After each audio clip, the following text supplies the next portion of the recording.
Shalom Bapak Ibu Saudara, selamat pagi. Puji nama Tuhan kalau kita boleh kembali beribadah kepada Tuhan di pagi hari ini. Dan saat ini saya mau mengajak Bapak Ibu Saudara untuk memuji nama Tuhan, memuliakan nama Tuhan dengan pujian bersyukurlah dan datanglah ke bait-Nya.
Bersyukurlah kepada Tuhan, sebab Ia baik, bahwasannya untuk selamanya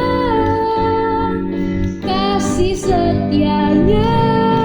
Bersyukurlah kepada Tuhan, sebab Ia baik, bahwasannya untuk selamanya setianya. Kita pujikan bersyukurlah. Bersyukurlah kepada Tuhan, sebab Ia baik, bahwasannya untuk selamanya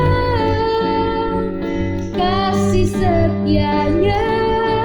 Bersyukurlah kepada Tuhan, sebab Ia baik, bahwasannya untuk selamanya kasih setianya. Puji nama Tuhan. Bapak Ibu Saudara, mari kita bersama-sama berdoa. Kita mengucap syukur sama Tuhan. Tuhan Yesus yang baik, terima kasih untuk hari yang boleh saat ini kami jalani, hari yang baru. Kami percaya Tuhan kalau hari ini merupakan hari yang baik yang Tuhan sudah siapkan bagi kami. Dan saat ini kami mau datang kepada Tuhan, siap untuk beribadah dan menyembah Tuhan, dan khususnya mendengarkan firman Tuhan.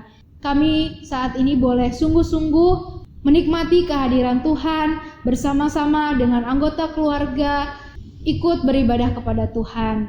Biarlah seluruh kehidupan kami boleh berkenan di hadapan Tuhan, dan kami percaya Tuhan Yesus mengasihi kami. Dalam nama Tuhan Yesus kami berdoa. Amin. Saat ini kita akan menaikkan kembali pujian Tuhan Pasti Sanggup. Kiranya pujian ini dapat memberikan kekuatan untuk Bapak Ibu Saudara.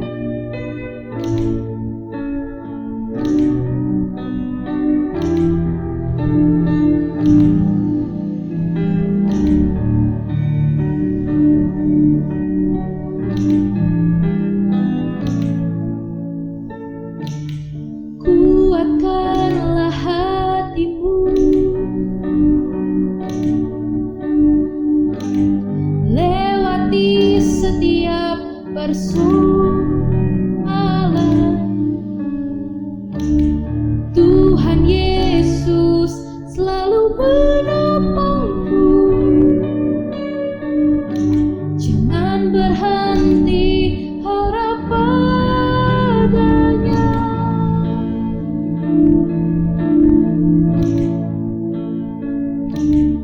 Kuatkanlah hatimu, lewati setiap persoalan. Tuhan Yesus selalu menopangmu. Jangan berhenti harap padanya. Tuhan pasti sanggup. Tangannya takkan terlambat untuk mengangkatmu. Tuhan masih sanggup. Percayalah, Dia tak tinggalkanmu.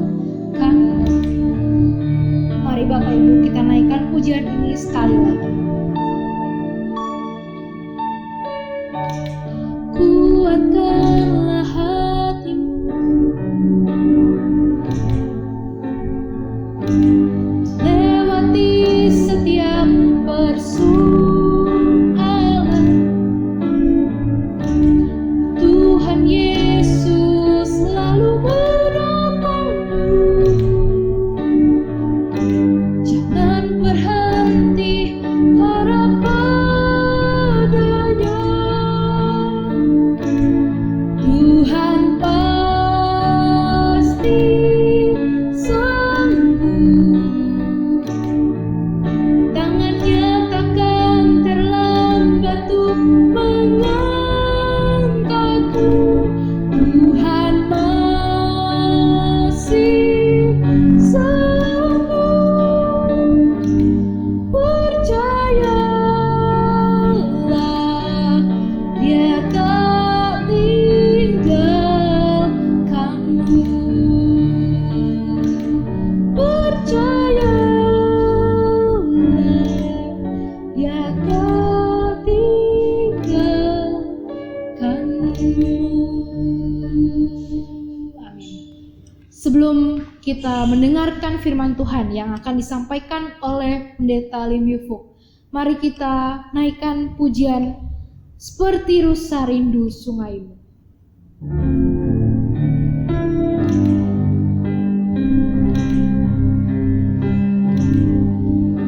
Seperti rusa rindu sungaimu, jiwaku rindu Engkau.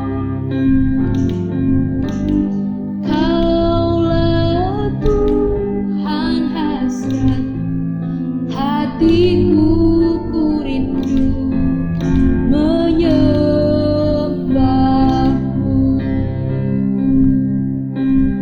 Engkau kekuatan dan perisaiku, kepadamu rohku berserah. Kaulah Tuhan hasrat hatiku, ku rindu menyembahmu.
persilakan kepada Pendeta Fuk untuk membawakan firman Tuhan. Shalom sidang yang dikasih oleh Tuhan. Puji syukur hari ini kita bisa bergabung dalam ibadah. Firman Tuhan hari ini diambil dari kisah Tuhan Yesus Kristus pada saat ia berusia 12 tahun dalam bait Allah. Sidang sekalian, tiap-tiap tahun orang tua Yesus pergi ke Yerusalem pada hari raya Paskah. Nah, ketika Yesus berusia 12 tahun, Yesus diajak oleh Maria dan Yusuf pergi ke bait Allah di Yerusalem. Setelah Maria dan Yusuf selesai merayakan Paskah, mereka pun kembali ke Nazaret. Tetapi Yesus tertinggal. Setelah Maria dan Yusuf menyadari, maka mereka pun mencari Yesus. Selama 3 hari mereka mencari Yesus dan mereka menemukan Yesus di bait Allah. Setelah Maria menemukan Yesus, Maria berkata, "Nak, mengapakah engkau berbuat demikian terhadap kami? Bapamu dan aku dengan cemas mencari engkau."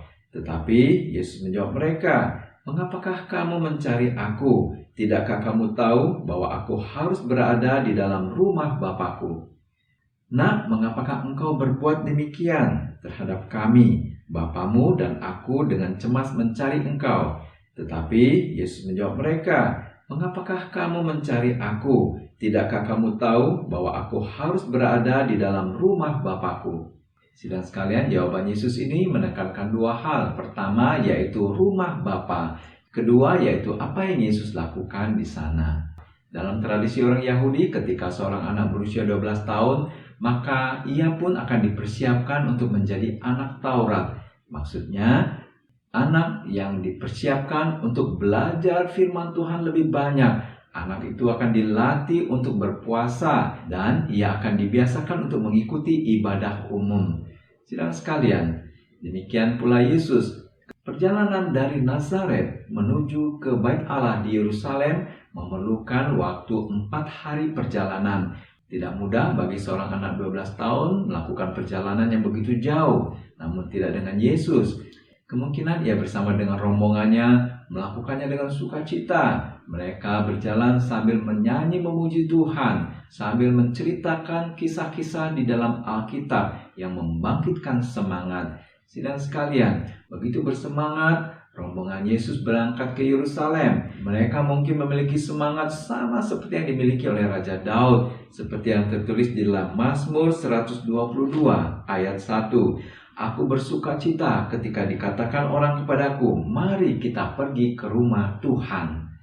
Saudara sekalian, semangat mereka begitu besar sehingga kelelahan pun dapat disingkirkan. Semangat mereka pun mungkin sama seperti yang ditulis dalam Mazmur 42 ayat 2.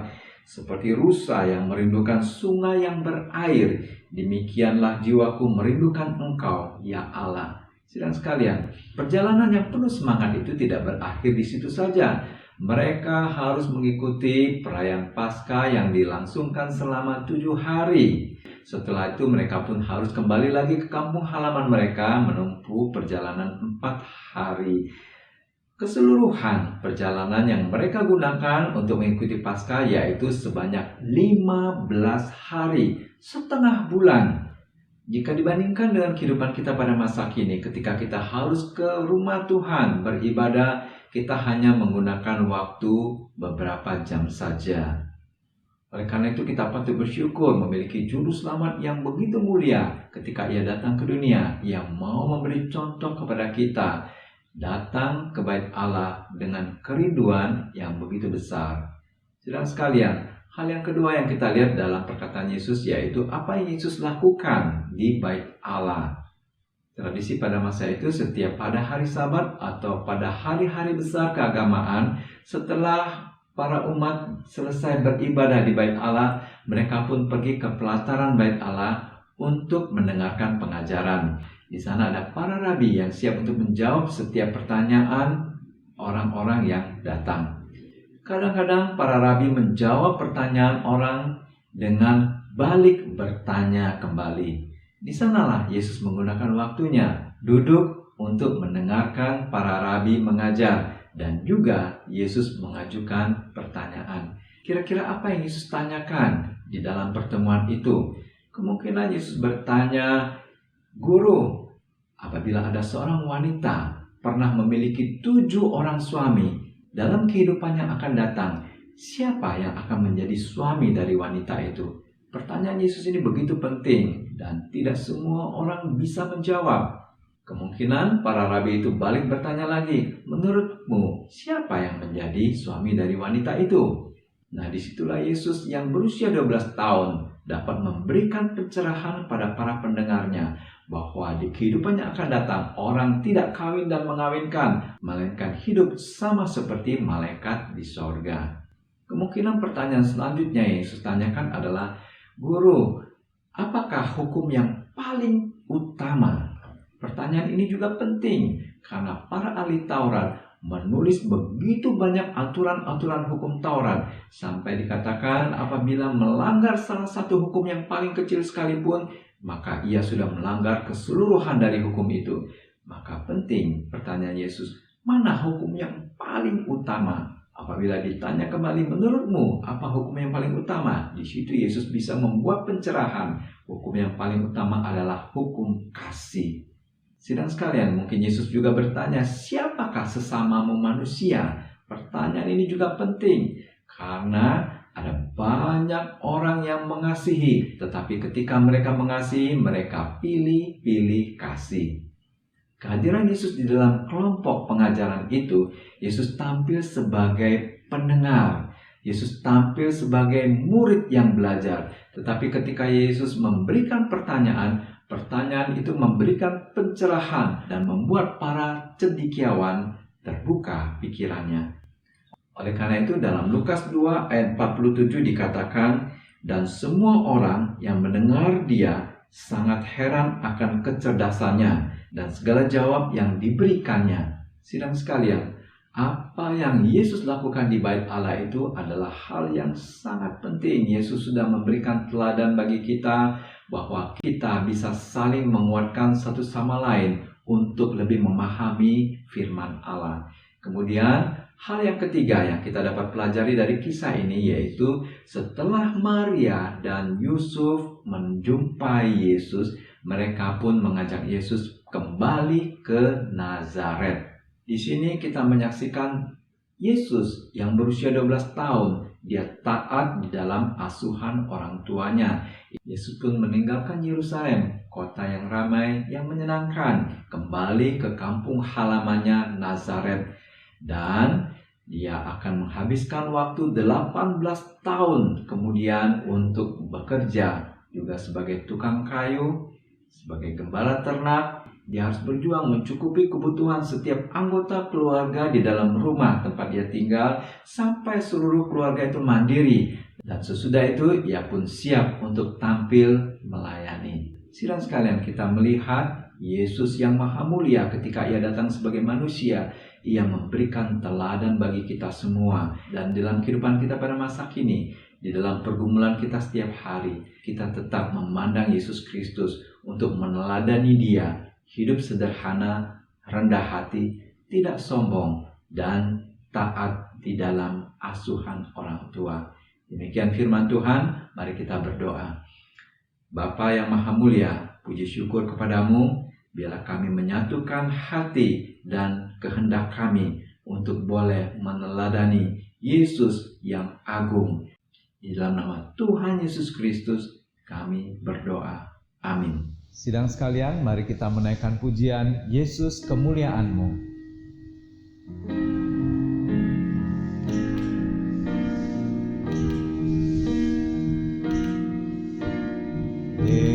Yesus kemuliaan-Mu, pulihkan hatiku. Yesus kemuliaan-Mu, berkati hidupku. Segala pujian syukur bagimu, Kau hadir dalam hidupku. Kini ku datang sujud di hadapan